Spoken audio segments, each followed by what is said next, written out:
Rise like lions after slumber, in unvanquishable number. Shake your chains to earth like dew, that in sleep have fallen on you. Ye are many, they are few. So, Jeremy Corbyn, it is wonderful to be able to see you again. The last time we saw each other was in Paris during the climate summit. During the climate summit, it was a wet, stormy night, but what a wonderful meeting we had and what wonderful people. It's been extraordinary being in the UK this week and seeing the political space that you have opened up, and the fact that now we're seeing the Tories try to poach some of your policies and scramble to try to appeal to young people. Well, social justice isn't copyrighted. It's okay. Yeah. I want to talk about this extraordinary moment we're in, where this project that really began under Thatcher in this country and Reagan in the US, the whole so-called consensus that never really was a consensus, the war on the collective is crumbling. It's also kind of a dangerous moment, right, when you have a vacuum of ideology, because dangerous ideas are also surging. So what is the plan to make sure that it is progressive, hopeful ideas that enter into this vacuum? I think there's a confidence developing, particularly amongst young people, that they can do something and the future belongs to them, and also amongst older people that actually the certainties that a system of real welfare and welfare security brings is something worth fighting for. Labour will boost the wages of 5.7 million people earning less than the living wage to £10 an hour by 2020. Labour will scrap tuition fees, and that will lift the debt cloud from hundreds of thousands of young people. We've just come out of a general election campaign in which we started in a very difficult political position and ended up gaining 3 million more votes than 2015 and the highest Labour vote in England for many, many decades. And so there was a big swing to Labour, but not quite enough, unfortunately, to give us a parliamentary majority.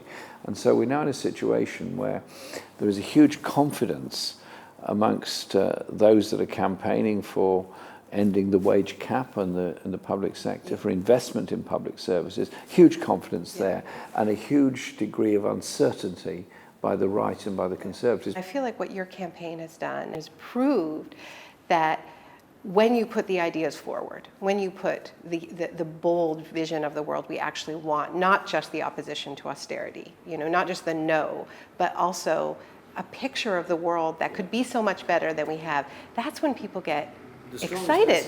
Indeed, the strongest message in the election campaign, and I said this at many, many rallies and events we held, I said, look around the crowd, look at each other. You're all different. You're all unique. You're all individuals. You have different backgrounds, languages, different ethnic communities, but you're all united. You're united in what you actually want in the sense of a collective in society. And I think the election campaign was a turning point away from the supreme individualism of the right towards the idea that you're a better society when you have a collective good about it. And what about that picture of the world after we win? How important is that? The picture of the world is a crucial one. It is about what we do to deal with issues of injustice, inequality and poverty, and above all, hope and opportunity for young people. Hope they can get to college or university, opportunity they can get a decent job, well paid. It's also about the contribution we make to the rest of the world and the relationship we have with the rest of the world. I want a foreign policy based on human rights, based on respect for international law, recognising the causes of the refugee flows, the causes of the injustice around the world. Indeed, there were some awful events during the election campaign. Before the election started, there was an attack on Westminster itself, on Parliament. There was then the dreadful bomb in Manchester, and then there was an attack in London on London Bridge. And you committed kind of political heresy because you talked about some of the root causes, but yet that resonated with people. I'm not in any way minimizing the horror of what happened or the awful things the individuals did, but I said you've got to look at the international context in which there's been this growth. And I can hear myself like yesterday, on February the 15th, 2003. Thousands more deaths in Iraq will not make things right. It will set off a spiral of conflict, of hate, of misery, of desperation that will fuel the wars, the conflict, the terrorism, the depression, and the misery of future generations. It's important for Americans in this moment to understand that you were able to say that and that it resonated with people because they know it to be true. Because we don't know what's going to happen during the Trump administration. But we do know that Donald Trump fully intends to take advantage of any crisis to push forward this incredibly regressive, xenophobic agenda, because he tried to exploit the Manchester attacks to say this is about immigrants flowing across our borders. He tried to take advantage of the London Bridge attack to say this is why we need the Muslim ban. In the direct aftermath of the attack, the president tweeted, quote, "We need to be smart, vigilant, and tough. We need the courts to give us back our rights. We need the travel ban as an extra level of safety." And he also attacked the mayor of London, who's the first Muslim elected to mayoral office anywhere in Western Europe. And people were extremely angry at the language he used towards Sadiq Khan. What do you say to some of the world leaders who think that they can only go so far in standing up to Trump? You know, like maybe they'll put out a sassy meme of some kind, but ultimately they're going to welcome him with open arms. What do you think the stance of other world leaders who claim to stand for progressive values should be in this moment? Well, I think you've got to meet Trump and discuss with him, as one would with any leader. I was shocked by the language he used during his election campaign about women, about Muslims, about Mexicans, about other people in society. I was also appalled at the language he used surrounding Paris climate change discussions. I mean, these are serious global issues. Yeah. What kind of world are we going to leave in the future, and what are we doing to this planet? And he seemed to think this was an opportunity for promoting polluting industries. Well, he actually said he was going to negotiate a better deal. Well, I'm not sure what he means by a better deal, and that would be an interesting discussion. But having worked like you have for a very long time on these issues, the fact that finally India and China, in a formal setting, came on board with the idea there are limits to emissions, there are limits to pollution. And for then the USA, having come on board under Obama, then walks away under Trump, is beyond sad. But certainly because they're going so rogue on climate, I think there is a responsibility for everybody else to do more in this moment, not to just sort of, okay, he's lowered the bar so much that everybody looks good in comparison. And we are seeing examples of that. We're seeing, including in the US, we're seeing cities stepping up and saying, well, we're going to speed up our transition to renewables. And internationally, I think we need to see the same thing as well. I mean, I think the image of the USA is too often presented as the image of what Donald Trump has said day to day, whereas the reality, look at the number of jobs in renewables in California alone runs into the hundreds of thousands.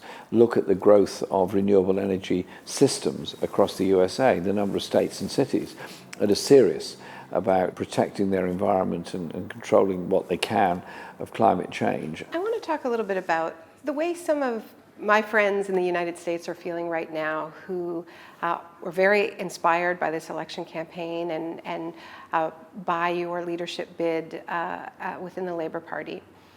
I have to tell you that people are feeling a little discouraged right now in the United States. They are up against Trump, but they're also up against a Democratic Party that is fighting them on single-payer health care, on universal public health care, that seems to want to keep charting this what they see as a safe centrist path, but what we're seeing again and again is it's not safe because it's a losing path. It's not speaking to people's urgent needs for good jobs, for free public education and affordable health care.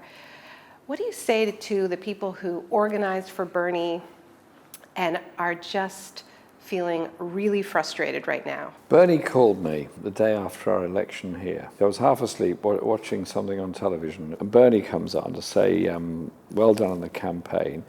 And I was interested in your campaigning ideas. Where did you get them from? And I said, well, you actually. And what I would say to people is, look, don't be discouraged. At the end of the day, human beings want to do things together. They want to do things collectively. And that's the kind of society we are trying to create. we went into an election campaign in a difficult political position.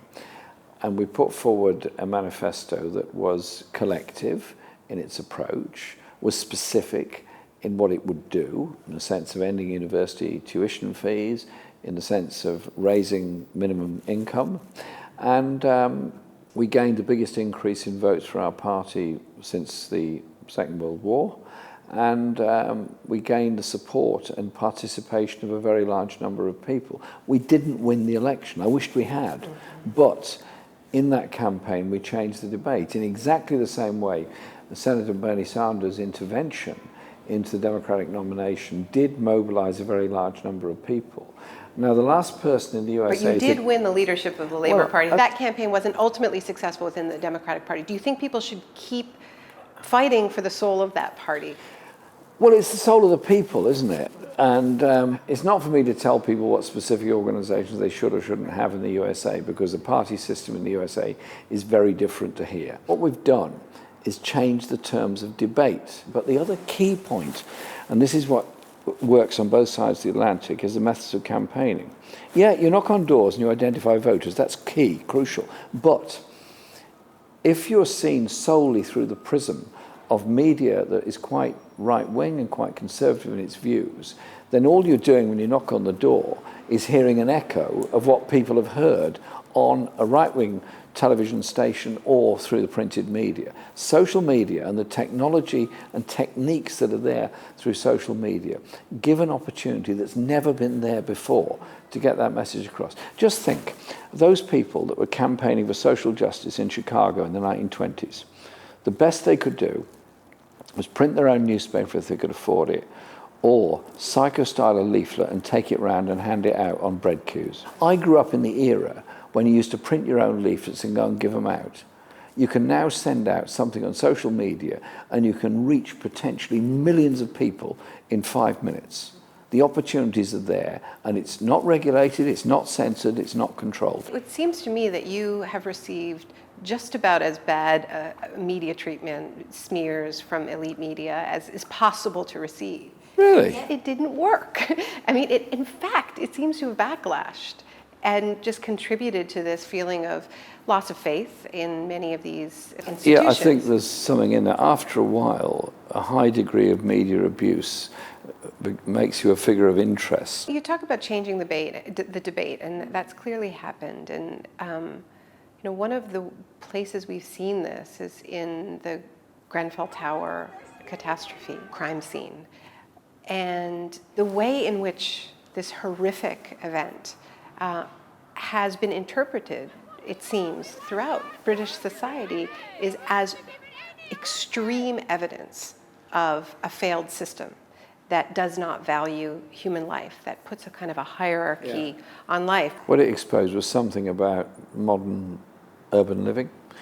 This is the borough in London that is the richest in the whole country. Very, very rich borough. And its council gave a rebate to the top taxpayers last year. Gave them a little gift. Money back. That tower had several hundred people living in it, some of whom were tenants of the local council, Royal Borough of Kensington, Chelsea. Some flats had been bought independently and they were subtenanted or sub-subtenanted. Nobody really knew who was in the block. The whole system collapsed. The building went up in smoke, and the result was a catastrophe and the deaths of a very large number of people. We probably will never know the total number that died there. The reality was, it's a product of insufficient regulation, of deregulation, and it was a towering inferno of the poor being burnt in the richest borough in the country. And that's a wake-up call about safety of buildings. It's a wake-up call about the idea you go forward to this wonderful free market Valhalla of the future by tearing up every regulation like it's a denial of the opportunities for the private sector. And so the debate has turned full circle on this. I went there following day and spent quite a lot of time talking to those that had escaped from the tower and talking to traumatized firefighters and paramedics and ambulance workers and police officers who were getting ready to go into the building. It was then cooling from the fire, in order to bring out the bodies. They're the people who are the real heroes in this. There's a wall now, I think you've probably seen it, where residents have put up questions that they have for the authorities. And these questions are just completely heartbreaking. There's, kids asking, is my school safe? There's one question from a 10-year-old who said, why does it take this to bring us together? And that's a good question. And I think we learn this lesson again and again during times of crisis. When we're tested, we can either turn inward and against each other, and we saw a lot of that after 9/11 in the United States, where Muslims were scapegoated, and we lost a lot of liberties in this country and around the world with these draconian laws pushed through. Wars were started in the name of that attack. Now, surely the response to racism, the response to poverty, the response to deregulation is about the strength of the community and the collective. So if a lesson comes out of Grenfell, it's got to be that. I want to ask you if there's been a moment that really sticks with you during the campaign or since, that is the most hopeful moment you've seen, where you could see the country that you want to live in, a glimpse of it. A gentleman came to our rally in Hastings, which is South Coast seaside resort fishing town. He was aged 91. I joked with him because I'd been told he was 92, and he said, how dare I call him 92? He was only 91. And he joined the Labour Party in 1945, been a party member ever since then, very active all his life, and he said this was the most hopeful time of his life. And he told me his mother had been a suffragette who campaigned for the women's right to vote at the time of the First World War, and his grandfather had been in the Chartists in the 1850s, which helped to bring about some degree of democracy in Britain. And I just thought, this man has come out to a rally on a Saturday morning at that age because he's full of hope for young people. We were characterized as an election campaign that was full of young idealistic people. Yeah, there were a lot of young people there, and many of them with brilliant ideals and brilliant imagination. There were also a lot of older people there who came there saying, I want something better for my grandchildren. I want something better for society in the future. It was a coming together of large numbers of people. Well, I really want to thank you for your leadership and for your boldness in doing that, because it isn't only inspiring people in this country. I think it's inspiring people around the world who really do need some inspiration right now, particularly in the United States. Can I say thank you very much, but it's not about you or I as individuals. When people's minds are opened up, there is no end to the possibilities.